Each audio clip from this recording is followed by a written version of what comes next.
87वीं रात।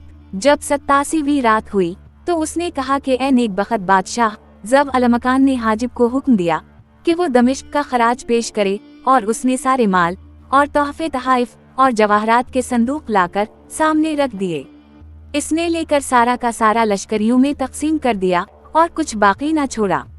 सारे अमरा ने इसके आगे जमीन को बोसा दिया और उम्र की दराजी की दुआ दी और कहने लगे कि हमने किसी बादशाह को इतनी बख्शिशें करते नहीं देखा। ये कहकर वो अपने अपने खेमों में चले गए।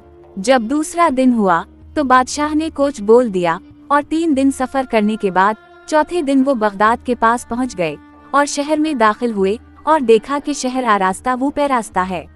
बादशाह ज़ब अलमकान अपने बाप के महल में दाखिल हुआ और तख्त पर बैठा। अब फौजी सरदार, वजीर दंदान और दमिश्क का हाजिब इसके सामने खड़े हुए। अब उसने अपने जाती कातिब से कहा कि मेरे भाई शरकान के नाम एक खत लिख और शुरू से आखिर तक सारा माजरा लिख, और आखिर में ये लिख कि जब ये खत तेरे पास पहुँचे फौरन तैयार होकर फौज के साथ यहाँ आ जा, ताकि हम किफार से लड़ें और उनसे अपने वालिद का बदला लें और इस आर को दूर करें। इस खत को लपेटकर उसने मेहर लगाई और वजीर दंदान से कहने लगा कि तो खुद इस खत को ले जा, लेकिन इसके साथ नरमी से गुफ्तगू करना और कहना कि अगर तो बाप की सल्तनत का ख्वाहिशमंद है तो वो तेरी है और तेरा भाई दमिश्क में तेरी नियाबत करने में खुश है। इसकी खबर हम पहले भी तुझे दे चुके हैं। वजीर दंदान ने इसके पास से रुखसत होकर सफर की तैयारी कर दी।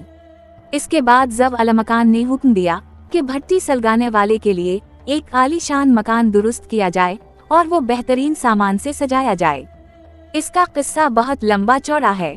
इसके बाद एक रोज का वाकया है कि जब अलमकान सैरवू शिकार के लिए गया और जब लूटा तो एक अमीर ने उसील घोड़े और खूबसूरत कनीजें पेशकश की जिनकी तारीफ से जबान आजिज है। इन कनीजों में से एक उसे पसंद आई और वो इसके साथ तखलये में गया और इस रात हम बिस्तर हवा और वो फौरन हामिला हो गई। कुछ मुद्दत के बाद वजीर दंदान सफर से लूटा और बादशाह को खबर दी कि तेरा भाई शरकान आ रहा है, और उसे ये मशवरा दिया कि तो शहर के बाहर जाकर इसका खैर मुकद्दम कीजियो।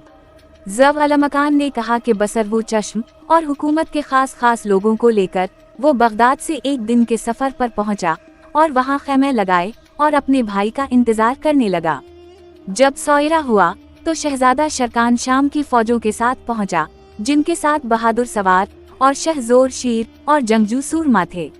जब फौजें करीब आईं और गर्दो गुबार उड़ने लगा और बहादुर लोग सामने आए और झंडे फड़फड़ करने लगे, तो बादशाह शरकान और उसके साथियों से मिलने के लिए आगे बढ़ा, और जो ही इसकी नजर अपने भाई पर पड़ी तो वो चाहता था कि घोड़े पर से उतर पड़े, लेकिन शरकान ने उसे कसम दी कि ऐसा मत कर, और खुद प्यादा पा होकर चंद कदम चला, और जो ही वो जब अलमकान के पास पहुंचा तो वो शरकान से लपट गया और शरकान ने उसे अपने सीने से लगा लिया और दोनों जार जार रोने और एक दूसरे को तसल्ली देने लगे।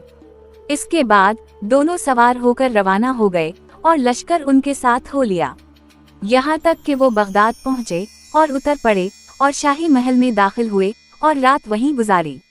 जब सुबह हुई तो जब अलमकान ने निकलकर हुक्म दिया कि फौजें हर तरफ से इकट्ठा की जाएं और लड़ाई और जिहाद की मनादी कर दी जाए। अब वो हर सूबे से फौजों के आने का इंतजार करने लगे और जो आते जाते उनका एहतराम होता और उनके साथ अच्छा सलूक किया जाता।